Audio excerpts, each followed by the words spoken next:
I have another spooky story for you guys. This one is the creepiest, weird roommate story that I have ever heard. It's currently thunderstorming outside, so this is the perfect time to tell this weird, creepy story. So, the person who submitted this does want to remain anonymous, so I will not tag them out of respect. Let's get going. Say hi. A couple of years ago, I moved into a 2-bedroom apartment with a roommate I found on a roommate app. I had talked to her several times before we decided to move in together. She seemed like a really normal girl. She was a grad student who just wanted a quiet place to sleep and study. Sounds normal. She was kind of reserved and mentioned that she really valued cleanliness. That sounded great to me because my worst fear was ending up with a rude and dirty roommate. We got along fine at first. She was hardly ever home, and when she was, she just stayed in her room with the door closed in silence.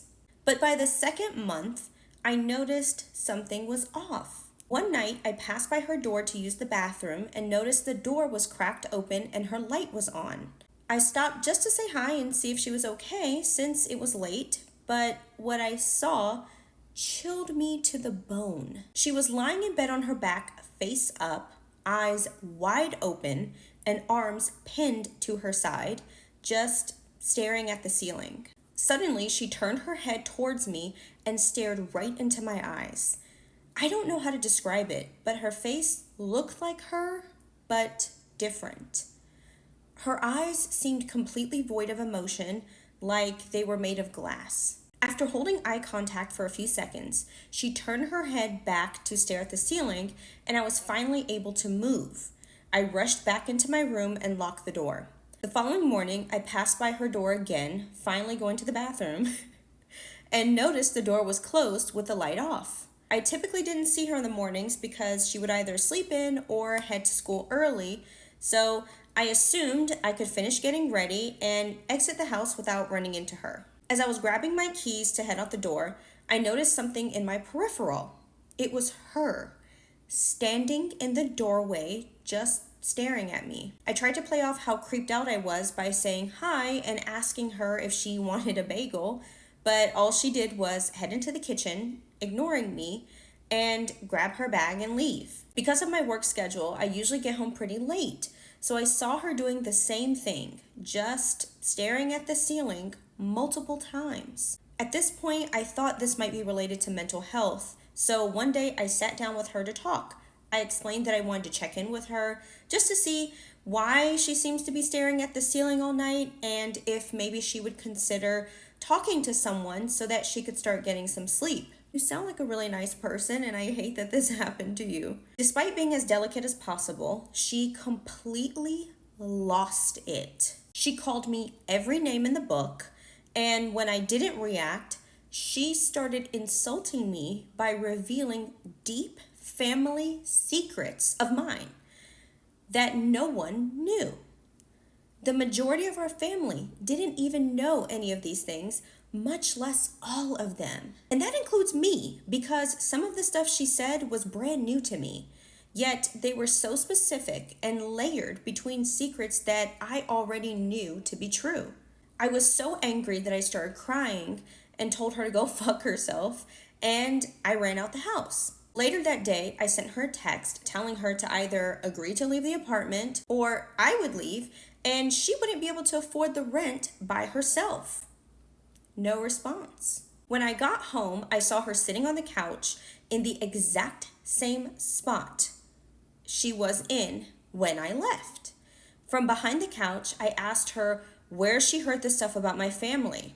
Silently, she gets up, walks around the couch to face me, and stares directly past me, as if she was looking at something behind me. I shouted her name, hoping it would snap her out of whatever this was, but she didn't respond.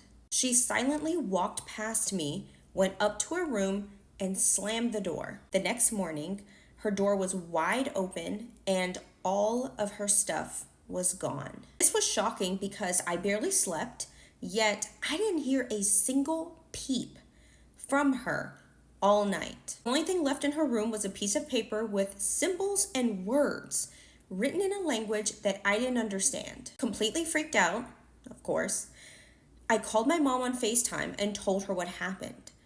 When I showed my mom the note, her face turned ghost white, and she immediately called her great aunt, also on FaceTime, who informed us that the note looked like dark magic and was likely a curse that was meant for me. She instructed me to create a salt circle around a fire pit and burn the note, among several other rituals that she told me to perform that would help protect me. After that, I never heard from my old roommate again. Now, I'm not one to believe in curses or the paranormal, but I can't deny that my life has been a series of tragedies ever since, starting with my mom's great aunt passing away 2 days after our conversation. This is why I never had a roommate. I've never had a roommate. I never wanted a roommate. I will never have a roommate. This is why, unless I really know the person, but do you really know somebody until you live with them? I don't think you do. I don't even know what to do with this. I'm going to defer to you guys' expertise. Does that note sound like it was a curse? Was her great aunt right? And I mean, it sounds like what she did afterwards to try to protect her didn't work. If you guys have any insight into what's going on here, leave it down below in the comments. I'm totally freaked out for the rest of the night.